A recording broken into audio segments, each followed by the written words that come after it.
If you don't want to go to the nursing home, get a damn job. That's what I heard my daughter Keisha hiss to her husband through the thin, poorly insulated walls of their expensive hollow house. The words, sharp and ugly, sliced through the forced politeness of the past few months like a rusty knife. I was sitting in the tiny sterile room they called the guest room, trying to read, but the bitterness radiating from the hallway seeped under the door like a poisonous gas. I didn't cry. 40 years as a head nurse in the busiest emergency room in the city had boiled most of the easy tears out of me. I didn't yell. What good would it do? You can't reason with termites that are already chewing through the foundations. No. I did something else. I stood up, the old springs on the cheap daybed groaning in protest, and a slow, calm, almost peaceful smile spread across my face. Then I pulled my old sturdy suitcase out from under the bed and began to pack. An hour later I rolled that suitcase down their ridiculously long pristine white hallway, past the oversized abstract art that cost more than my first car, and out their grand imposing front door. Just as I reached the curb, a low, powerful horn honked outside their ridiculous wrought iron gate, the distinct sound of a luxury vehicle. My ride, I smiled again, wider this time. I was on my way to the house I'd just bought, cash in my own name. Let me tell you how we got here. Let me tell you who they thought I was, and who I really am. Because my daughter Keisha, at 35 years old, never knew the truth about her mother. Before we continue, I just want to say thank you for taking the time to hear my story. If you're comfortable, let me know where you're listening from, and what time it is where you are. Now let me tell you my story. To Keisha, and by extension her slick status-obsessed husband Jamal, I was always just Ruby Johnson, Mom, the widow, the retired nurse, a simple woman living a simple life. They saw the small tidy house I'd shared with her father Charles for 40 years. They saw the dependable decade-old car. They saw the sensible clothes I bought on sale and the home-cooked meals I made from scratch. Because it was practical, not because it was trendy. They saw a woman living comfortably, perhaps, but certainly not well, not by their glossy Instagram-filtered standards. What they didn't see, what I never felt the need to show them, was the 40 years behind the title head nurse. They didn't see the brutal 12-hour shifts, the life-and-death decisions made in seconds, the management of chaotic, understaffed wards, the meticulous budgeting required to make a city hospital run. They didn't see the woman who had negotiated contracts with tough union reps, stared down arrogant surgeons, and managed payrolls that would make Jamal's car dealership commission look like pocket change. They saw nurse and thought caregiver, maybe even servant.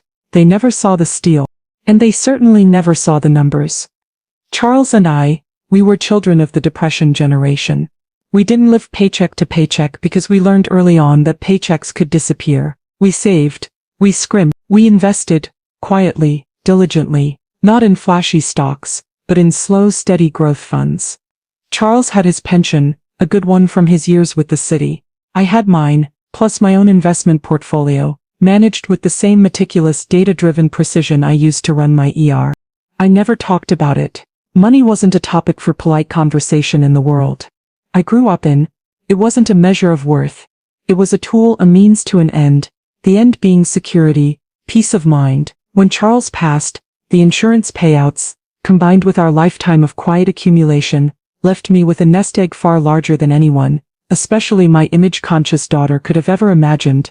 I wasn't just comfortable, I was wealthy. Not the kind of flashy look-at-me wealth the Joneses chased, but the quiet, deep, unshakable wealth that buys freedom.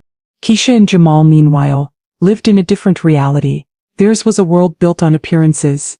Keisha was an aspiring social media manager, which seemed to involve taking endless photos of herself in expensive outfits, Gimbu TD, boss babe, and complaining about algorithms. Jamal sold luxury cars, driving a different demo model every week, his own self-worth seemingly tied to the logo on the hood. They lived in a huge mortgage-to-the-hilt house in a pretentious suburban development, filled with furniture that looked like it belonged in a magazine, but was probably bought on credit. Their life wasn't lived. It was curated, and in their perfectly curated world, a simple retired mother was a smudge on the lens. Charles's passing 6 months ago hit me like a physical blow. 45 years we'd been together. The silence in our little house wasn't peaceful anymore. It was deafening. I was adrift, navigating the strange, unfamiliar landscape of grief. It was into this raw vulnerability that Keisha swept, playing the role of the dutiful, loving daughter. It was a performance I see now, probably staged more for her social media followers than for me, but at the time her concern felt real. "Mom, you can't stay here alone," she'd insisted, her voice thick with practiced sympathy as she surveyed my familiar living room as if it were a hovel. "It's too much for you, the memories, the upkeep, you need to be with family." She posted a picture of us hugging, me looking dazed and tearful, her looking saintly. The caption read, "Taking care of Mama Bear during this difficult time. Family is everything. Brief journey, family first blessed." The post got hundreds of likes. She and Jamal proposed a solution. "Sell the house, Mom," Jamal urged, his voice smooth and reasonable. "It's a seller's market. You can put the money in the bank, take a breather, come stay with us for a while. Just temporarily, of course, until you figure out your next step." Temporarily. The word hung in the air, a safety net. I was hesitant. My house wasn't just bricks and mortar, it was the container of my entire adult life, filled with the echoes of Charles's laughter, the scent of 40 years of shared meals. But I was also lonely. The silence was crushing. The thought of being surrounded by family, by my daughter and grandchildren felt like a lifeline. "We have that lovely guest room downstairs," Keisha added brightly. "It's got its own bathroom.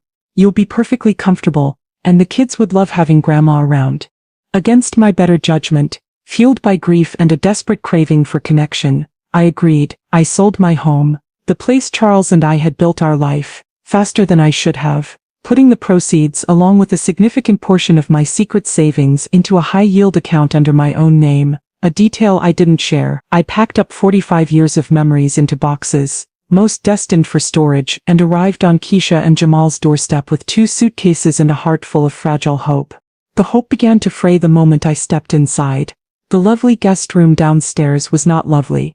It was small, barely large enough for a single bed, and a small dresser, located next to the noisy laundry room. The private bathroom was a tiny powder room used by guests. It was clear this space wasn't designed for long-term comfort. It was designed for short-term, inconvenient relatives. Still, I told myself it was temporary. I was family. I was grieving. They would be kind. My first few days in Keisha and Jamal's house were a masterclass in passive aggression. On the surface, everything was polite, even welcoming. "Make yourself at home, Mom," Keisha would chirp, before immediately asking if I wouldn't mind just tidying up the kitchen while she took a quick branding call. Jamal would greet me with a booming salesman's morning, Ruby, before launching into a detailed complaint about how much his property taxes had gone up. I felt like a ghost, drifting through the pristine impersonal rooms of their oversized house. It was a place designed for show, not for living. White carpets, sharp-edged modern furniture that looked deeply uncomfortable, and an unnerving lack of personal touches. No family photos except the professionally staged ones Keisha posted online. No stacks of well-loved books. No comfortable clutter. It was a stage set, and I was the awkward out-of-place prop. Used to the purposeful hustle of a hospital ward, I tried to make myself useful. I'd wake early, make coffee, start a load of laundry, cook breakfast. The simple domestic rhythms that had always grounded me. My efforts were met not with gratitude, but with subtle constant correction. "Oh Mom, you don't have to do that," Keisha would say, intercepting me as I reached for the vacuum cleaner. "We have a cleaning service that comes twice a week. They have their own system." Translation: "Don't touch anything, you'll probably break it." Jamal, tasting the simple hearty stew I'd made for dinner, would push his bowl away after a few bites. "It's nice, Ruby," he'd say, forcing a smile. "Just, I prefer my steak rare, and maybe less homey. We usually order in from that new fusion place." Translation: "Your peasant food isn't good enough for us." Even my attempts to connect with my grandchildren were rebuffed. 10-year-old Maya and 8-year-old Dion were miniature versions of their parents, already fluent in the language of brands and status. When I offered to read them a story from a beloved classic I'd brought, Maya wrinkled her nose. "Is it on the iPad, Grandma? Reading from a book is boring." Dion simply demanded to know if I knew how to beat the next level on his favorite video game. When I admitted I didn't, he lost interest instantly. I was not Grandma, the source of stories and hugs. I was an outdated piece of technology, incompatible with their modern operating system. I spent most of my time confined to my small room, reading, listening to the muffled sounds of their lives happening on the other side of the wall. The feeling of being an intruder grew stronger each day. I wasn't family sharing a home, I was a tenant on sufferance, constantly monitored, subtly judged and found wanting. The temporary arrangement was beginning to feel like a life sentence. After the first week, the thin veneer of polite tolerance began to crack, revealing the ugly festering resentment beneath. The passive aggression became less passive, more pointed. The theme was relentlessly consistent. I was a burden. It started with money. Keisha, who managed the household finances or pretended to while Jamal likely controlled the real purse strings, began leaving grocery receipts on the kitchen counter where I would find them, the totals circled in red ink. Wow, groceries are getting expensive, aren't they, Mom? She'd sigh loud enough for me to hear from the next room. Having an extra mouth to feed really adds up. She never asked me to contribute. That would have been too direct, too honest. Instead, she employed a strategy of slow, dripping insinuation, designed to make me feel guilty for the food I ate, for the space I occupied. Jamal's tactics were less subtle. He took charge of the household thermostat like a tin pot dictator, constantly complaining that it was too warm. Is someone messing with the AC? He'd grumble, stomping over to lower the temperature, pointedly ignoring the fact that I, an older woman used to a warmer house, was often shivering in my small room. This bill is going to be astronomical. Then came the social exclusion. It began subtly. Plans would be mentioned vaguely, then suddenly finalized without my inclusion. Oh, Mom, we decided to take the kids to that new trampoline park this afternoon. Keisha would announce as they were heading out the door. It's probably too noisy for you anyway. You just relax here. Or Jamal would come home, kiss Keisha and say, made reservations at Carboni's for tonight, babe, just us. We need a date night. No thought of asking if I minded staying with the kids. My presence was simply erased from their social equation. The most painful moments were the casual cruelties delivered with a smile. Victoria, Jamal's equally status-obsessed mother, came for brunch one Sunday. She surveyed me in my simple Sunday dress with the same look of faint disgust she might give a piece of wilted lettuce. Ruby dear, she said, her voice dripping with false sweetness. It's so brave of you to be staying here. Such an adjustment after having your own little place for so long. Keisha tells me you're managing wonderfully. She patted my hand, her rings cold against my skin. Do let us know if there's anything you need. We're all just so worried about you. Worried. The word was a euphemism for embarrassed. I saw the narrative they were building brick by painful brick. I was the poor, aging mother, a sudden, unexpected burden on her successful, generous daughter and son-in-law. They were the long-suffering martyrs, sacrificing their space, their money, their privacy out of the goodness of their hearts. It was a story designed to elicit sympathy for them and pity for me. It was a story designed to justify what I was beginning to suspect was their ultimate goal, getting rid of me. I continued to cook, to clean, to make myself as small and invisible as possible. But the resentment was a palpable thing, a thick, suffocating smog filling the beautiful, empty rooms of their house. I wasn't just an uncomfortable guest anymore. I was becoming the enemy. Once the burden narrative was firmly established, the next phase of their campaign began, the subtle then not so subtle pressure for me to contribute. It was Jamal who took the lead, cloaking his crass demands in the language of therapeutic self-help.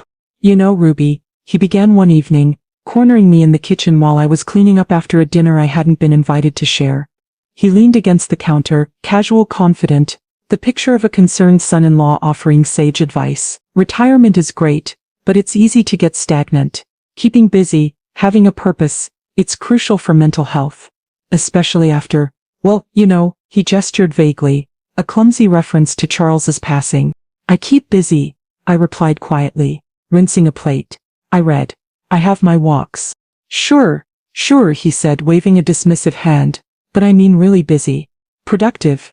Maybe pick up a few hours somewhere. Part-time. Retail's always looking for mature, reliable people. Or maybe a receptionist gig. Something to get you out of the house, interacting. He made it sound like a prescription for my own well-being. But the underlying message was clear. Get out of our house and start earning your keep. Keisha, as always, played the role of the supportive echo chamber. Jamal's right, Mom, she chimed in, entering the kitchen with perfect timing. It would be good for you, give you something to focus on, keep your mind active. She paused, then added, as if it were an afterthought. And, you know, every little bit helps. It would be nice if you could chip in a little towards things. Things. The word encompassed the roof over my head, the food I ate, the air I breathed in their perfectly climate-controlled environment. The pressure escalated quickly. Suddenly the job sections of the local newspaper started appearing on the kitchen table, folded open to the classifieds for low-wage, unskilled labor, printouts from Indeed, for positions like cafeteria helper, and senior companion, would materialize on the small table next to my bed in the guest room.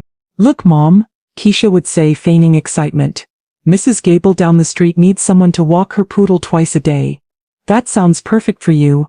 Fresh air, exercise." They were treating me like a teenager they were trying to nudge into getting a summer job, not a retired professional with 40 years of demanding, high-stakes experience. The condescension was breathtaking. I deflected, I demurred, I made vague promises to look into it. I knew that arguing, that revealing my true financial situation, would achieve nothing. They weren't interested in the truth. They were interested in reinforcing their narrative, in justifying their resentment. They needed me to be poor and helpless, because it made them feel powerful and generous. My refusals, however polite, only seemed to fuel their frustration. The sighs became louder. The pointed comments became more frequent. The atmosphere in the house grew heavier, colder. I was no longer just a burden. I was an unproductive burden. An asset that was failing to generate revenue. In their transactional world, this was the ultimate sin, and I knew with a chilling certainty that they were already calculating the cost-benefit analysis of keeping me versus finding a more efficient solution. The pressure wasn't just about getting a job anymore, it was about justifying my continued presence in their perfectly branded lives. The glossy brochures appeared on a Wednesday. Keisha left them on my bed while I was out for my afternoon walk. A walk I took primarily to escape the suffocating atmosphere of the house. There were 3 of them, all featuring smiling, silver-haired seniors engaged in activities like water aerobics, painting classes, and laughing together on sun-drenched patios. The names of the facilities were carefully chosen euphemisms: Golden Meadows Senior Living, The Willows Retirement Community, Serenity Gardens Assisted Care. They were, I noted with a grim, detached interest, the most expensive, upscale facilities in the state, places that cost more per month than my entire mortgage payment had been. Keisha approached me that evening, her face arranged in an expression of thoughtful, loving concern. It was a performance worthy of an Oscar nomination. "Mom," she began, sitting on the edge of my uncomfortable daybed, her voice soft and gentle. "I was doing some research today, just thinking ahead, you know, planning for the future." She picked up one of the brochures, its cover depicting a perfectly coiffed woman arranging flowers. "Aren't these places lovely?" she sighed. "So many activities, book clubs, gardening groups. They even have field trips. It's like a permanent vacation." I said nothing. I just looked at her, my face carefully neutral, waiting for the inevitable pivot. "I know you're happy here with us," she continued, a blatant, breathtaking lie, "but I worry about you being alone all day while we're working and the kids are at school. You need stimulation, companionship, people your own age to talk to." She placed the brochure in my lap. "I was thinking, maybe we should just put your name on a waiting list. Just in case. These places, the really nice ones, they fill up fast. It's always good to be prepared. Less stress for everyone in the long run." Less stress for everyone. The phrase was a dagger wrapped in silk. She wasn't thinking about my happiness. She was thinking about her own convenience. She wasn't planning for my future. She was planning my disposal. This was not a suggestion, it was a threat. A beautifully packaged passive-aggressive threat. The brochures were the opening salvo in a campaign to normalize the idea of my removal. She was planting the seed, letting it take root in my mind, hoping I would eventually come to see the nursing home not as a banishment, but as my own sensible choice. I looked down at the smiling, photoshopped faces on the brochure.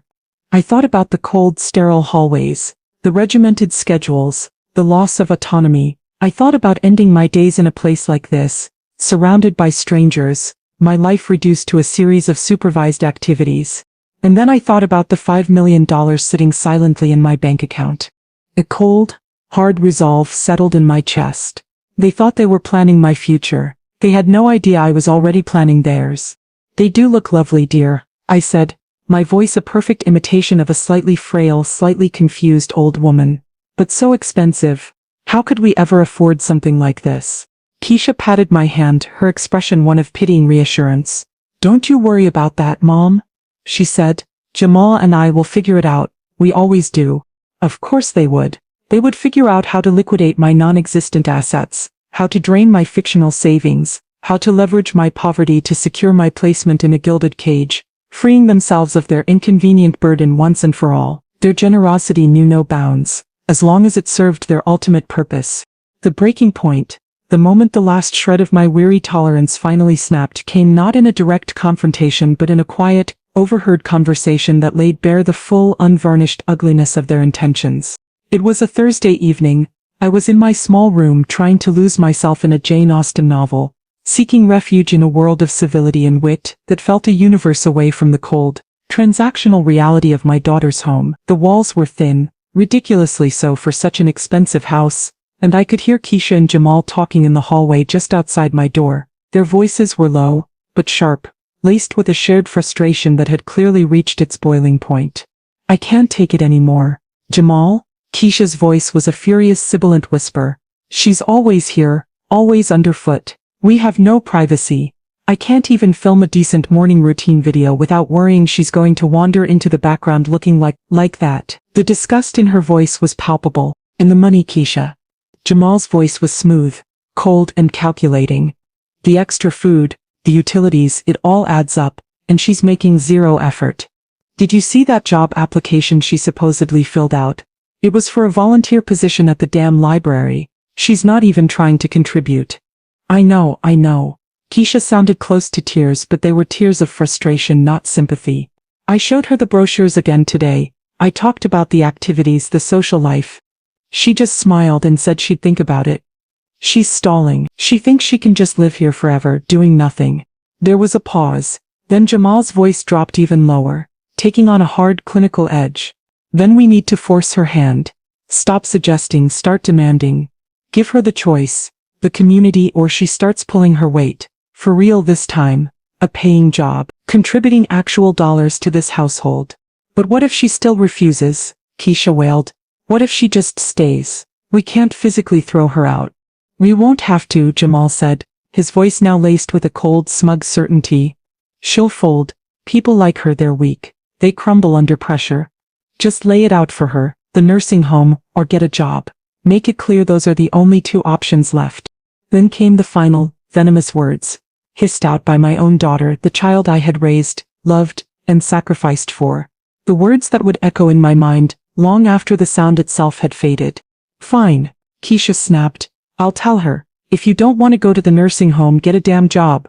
The silence that followed was heavy, pregnant with their shared ugly resolution.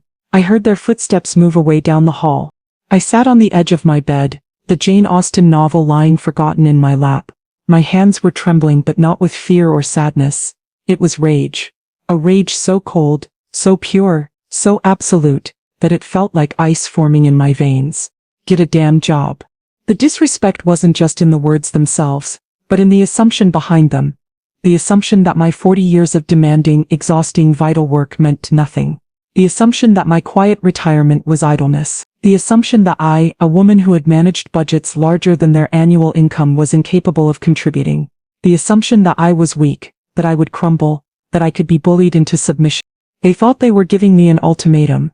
They had no idea they had just signed their own eviction notice. The quiet, accommodating mother-in-law, the pathetic, burdensome retiree, that woman ceased to exist in that moment. Dr. Ruby Johnson, head nurse, crisis manager and silent financial powerhouse, was back on duty, and her first order of business was to surgically remove the malignancy that had infected her life.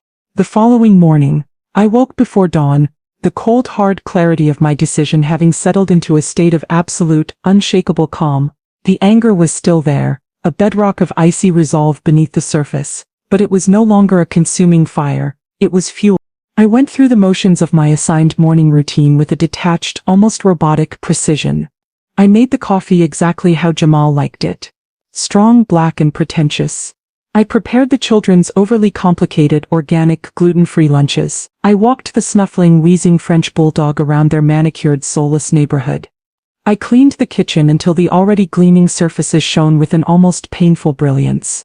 I was the perfect, compliant servant. And my performance seemed to confuse Keisha and Jamal. They had expected tears, arguments, a dramatic confrontation. My quiet, serene efficiency was unsettling. They exchanged wary, uncertain glances over their breakfast, clearly unsure if I had overheard their conversation, or if I was simply too beaten down to fight back. They assumed the latter. It was, as always, a failure of their imagination. While they showered and dressed for their days of performative success, I retreated to my small room, but I was not reading Jane Austen. I had my old laptop open, the glow of the screen reflecting in my calm, determined eyes. It was time to execute my exit strategy. My first call was to my financial advisor, a discreet old-school gentleman who managed my portfolio with quiet competence. "Arthur," I said, my voice low and steady, "I need to liquidate a portion of the municipal bond fund. I need 7 figures transferred to my primary checking account by noon today." "Yes, it's for a real estate purchase. Closing this afternoon." There was a pause. Then Arthur's calm reply, "Consider it done, Ruby. Wire confirmation will be in your inbox shortly." My second call was to Eleanor Dubois, the sharp, savvy realtor who had handled the sale of my old house. "Eleanor," I said, "remember that charming lakeside cottage we looked at last month? The one with the big garden and the screened-in porch?" Eleanor, bless her efficient heart, knew exactly the one. "Is it still available?" I asked. "Good. I'll take it. Cash offer, full asking price. Close today." Eleanor, accustomed to my quiet decisiveness from our previous dealings, though not on this scale, didn't even blink. "I'll draw up the paperwork immediately, Ruby. Congratulations." My third call was to a high-end moving service I'd researched, one known for its speed and discretion. "Yes," I said, "I need a full pack-and-move service for the contents of a 10 by 20 storage unit. Destination is Lakeside. I need it done tomorrow." "Yes, I understand the premium for rush service. That's perfectly acceptable." My final call was to a luxury car service. "I need an Escalade, black, with a professional driver. Pick up tomorrow morning at 10 a.m. sharp at this address." I gave them Keisha and Jamal's address. Destination to be provided upon arrival. Wait at the gate and honk once. Each call was a quiet click locking a piece of my new future into place. The house, the move, the escape vehicle, all secured with the quiet, effortless power of the money they believed I didn't have. I spent the rest of the day in a state of serene, focused anticipation. I played my role. I tidied the house. I endured the children's whining. I fielded Keisha's anxious, probing questions about whether I'd thought any more about those lovely retirement communities. "I'm considering all my options, dear," I replied, my voice a perfect blend of weary resignation and thoughtful contemplation. They were so confident in their own narrative, so blinded by their own assumptions, that they never saw the storm gathering just behind my calm, quiet smile. They thought they were closing the walls in on me. They had no idea I was already halfway out the door, holding the keys to a future they couldn't even begin to imagine. Keisha chose her moment carefully. It was after dinner, a dinner I had cooked, served and cleaned up after. The children were upstairs, plugged into their various devices. Jamal was in his home office, likely admiring his own reflection in a polished surface. Keisha found me in the living room, where I was pretending to watch a bland television show, my mind actually finalizing the checklist for my departure the next morning. She sat down beside me on the ridiculously oversized white sofa, arranging her face into an expression of deep sisterly concern. It was the face she used in her videos when she was about to dispense unsolicited advice about mindfulness or organic skincare. "Mom," she began, her voice soft and full of practiced empathy, "we need to talk, seriously this time." I turned at her, my own face arranged in a mask of mild, receptive attention. "Of course, dear. What is it?" "It's about the situation," she said, gesturing vaguely around the opulent room. "Us. You living here. We love having you, Mom. Truly we do. Lie number 1. But Jamal and I have been talking, and we're worried about you. Lie number 2. "Worried?" I asked, playing my part. "Why?" "Well," she sighed, a dramatic, world-weary sound.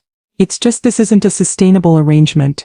Financially, it's becoming a strain." Lie number 3. The strain wasn't financial, it was psychological. The strain of having their inconvenient reality intrude upon their perfect brand. "And honestly, Mom, we don't think it's the best environment for you. You seem adrift. You need more stimulation, more structure, a community." She leaned forward, placing a cool, manicured hand on my arm. Her touch felt alien, disconnected. "We really think you should reconsider those retirement communities I showed you. Golden Meadows especially. It's beautiful. They have a waiting list, but Jamal has connections. He thinks he can get you in quickly." She was framing it as a favor, a benevolent act of pulling strings to secure me a spot in a gilded cage. But, she continued, her voice taking on a slightly firmer, more businesslike tone, we understand if you're really truly set against it. We respect your autonomy. Line number 4. However, if you choose to stay here, things will have to change. You need to start contributing. Financially, we can't carry the full load indefinitely. You need to find some kind of work. Part-time. Anything. Something that brings in an income. There it was. The official ultimatum delivered with a veneer of loving concern, but with the hard, unyielding core of a threat. The nursing home, or pay rent. My choices as defined by my loving daughter. I looked at her. I saw the calculation in her eyes, the carefully rehearsed blend of sympathy and firmness. I saw the daughter who valued appearances above all else, who was willing to ship her own mother off to an institution, or force her into a minimum wage job at nearly 70, just to maintain the pristine facade of her perfect life. And I felt nothing.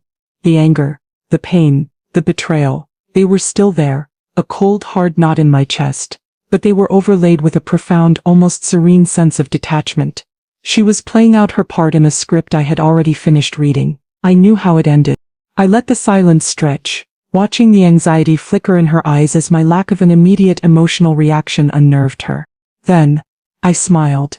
It was not a sad smile, not an angry smile, not a resigned smile. It was a slow, calm, almost beatific smile, a smile of pure, unadulterated, liberating understanding. The kind of smile you see on the face of someone who holds all the cards and knows the game is already won. Okay, Keisha, I said, my voice soft, simple, and utterly devoid of any hint of conflict. I understand.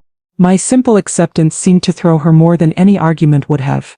She stared at me, her mouth slightly open, confusion warring with relief on her face. Had it been that easy? Had the old woman finally folded? So you'll look for a job? She stammered, needing confirmation. I will handle the situation, dear, I replied, my smile unwavering. Don't you worry about a thing. I stood up, patted her awkwardly on the shoulder, and walked towards my room. I left her sitting on the white sofa, bathed in the cold light of her perfect, empty house, utterly baffled by the quiet, smiling compliance of the mother she thought she had finally broken. Back in the sterile confines of the guest room, my cell, I pulled my old sturdy suitcase out from under the daybed. It was a suitcase that had seen better days, its corners scuffed, its handle wrapped in duct tape. It was a relic from a life of careful budgeting, of making do. It was the perfect prop for my final scene. I opened it on the narrow bed and began to pack. My movements were not frantic or sad. They were methodical, precise, filled with the quiet, focused satisfaction of a plan perfectly executed. This was not an act of defeat. It was an act of liberation. I folded my simple, worn clothes, the clothes of Ruby Johnson, the retired nurse, the burden. I placed them neatly in the suitcase. But layered amongst them, I placed other items, small, subtle clues to the life they had never bothered to see. There was a framed photograph, not of Charles or Keisha, but of me standing beside the governor, shaking his hand, accepting an award for excellence in healthcare management, an award Keisha had dismissed as some boring work thing when I'd tried to tell her about it years ago. There was a small velvet pouch containing a single heavy platinum pin, the hospital's highest service award given only to those who had dedicated their entire careers to the institution. There was a thin, leather-bound portfolio. Inside, not job applications for cafeteria work, but the original patent documents for a minor medical device I had helped design in my 20s. A small innovation that still generated a modest but steady stream of royalty income I'd never mentioned. And tucked into a side pocket almost hidden was a single heavy black credit card. Not a department store card, but an exclusive invitation-only card. The kind reserved for individuals with a net worth well into the 7 figures. It was a card I rarely used, a relic from my brief foray into the world of high finance after Charles died, but it was a potent symbol. These items were not packed for my new life. They were packed for the final reveal. Small, quiet time bombs, ready to detonate the carefully constructed fiction of my insignificance. As I packed, I felt a strange sense of peace settle over me. The anger, the hurt, they were still there, but they were distant now, overshadowed by a feeling of profound, almost exhilarating freedom. I was shedding a skin, leaving behind the suffocating role of the tolerated, burdensome mother. I was stepping back into my own power, not the power of money, but the power of self-determination. I closed the suitcase, the latches clicking shut with a satisfying finality. I placed it by the door. I looked around the small sterile room one last time. It held no memories, no warmth. It was a cage, and I was about to fly free. I lay down on the lumpy cot, not to sleep, but to wait. I listened to the sounds of the house, the distant murmur of the television, the hum of the expensive appliances, the occasional sharp burst of my grandchildren's whining. These were the sounds of a life I no longer belonged to, a life I was now, finally, choosing to leave behind. The countdown had begun. 10 a.m. couldn't come soon enough. At precisely 9:45 the next morning I rolled my old suitcase out of the guest room and into the pristine white hallway. The house was quiet. Keisha was in her content studio, likely filming a video about the importance of self-care. Jamal had already left for the dealership in one of his demo sports cars, off to sell illusions of wealth to people who couldn't afford them. The children were downstairs, presumably plugged into their devices. I walked calmly towards the front door. My heart was beating a steady, even rhythm. There was no fear, no hesitation, only a quiet, resolute sense of purpose. As I reached the grand echoing foyer, Keisha emerged from her studio, dressed in expensive athleisure wear, her face arranged in the bright, plastic smile she reserved for her camera. She saw the suitcase, and her smile faltered, replaced by a look of confused, slightly panicked suspicion. "Mom?" she said, her voice sharp. "What are you doing? Where are you going?" "I'm leaving, dear," I replied politely, my hand on the oversized, ornate doorknob. "Leaving? Leaving where?" The panic in her voice was rising. Her carefully managed problem was suddenly going off script. "Did you find a job already? Where are you going to stay?" Just then, a sound cut through the morning quiet. A low, powerful, and distinctly expensive-sounding horn honked once, assertively from outside the wrought iron gates at the end of the long driveway. My ride had arrived. A small, genuine smile touched my lips. Perfect timing. I opened the massive front door, letting the bright morning sunlight flood into the cold, sterile foyer. "I have made my arrangements," I said, stepping out onto the porch. Keisha followed me, her bare feet patting nervously on the cool stone. "Arrangements? What arrangements? Mom, you can't just leave. Where will you go? You have no money. You have nowhere to go." Her words, meant to be an expression of concern, were a final damning confirmation of her assumptions. She still saw me as the helpless, destitute victim. She had no concept, none at all, of the reality that was about to hit her like a freight train. I didn't answer her. I simply started walking down the long paved pathway towards the gate, my old suitcase rattling faithfully behind me. The sun felt warm on my face. The air smelled clean and fresh.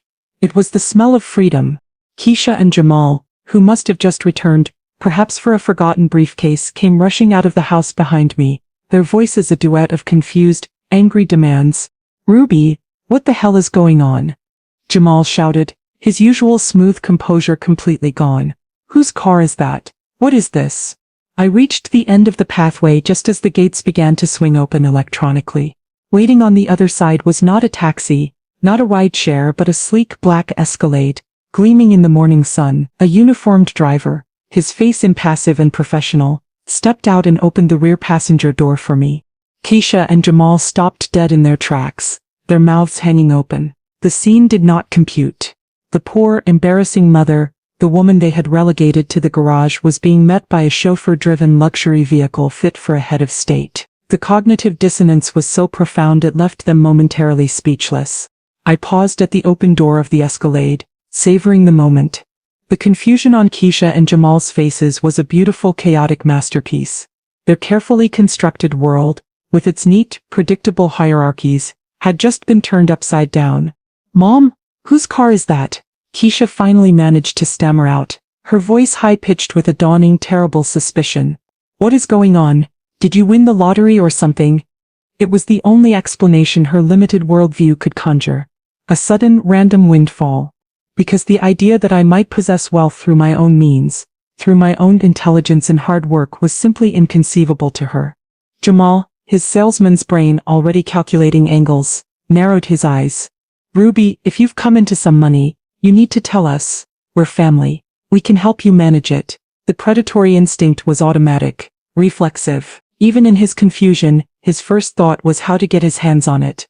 I turned to face them, my calm, quiet smile still firmly in place. The sun was behind me, putting them in shadow while I was bathed in the morning light. It felt symbolic. "No, Keisha," I said, my voice clear and steady, carrying easily across the driveway. "I didn't win the lottery."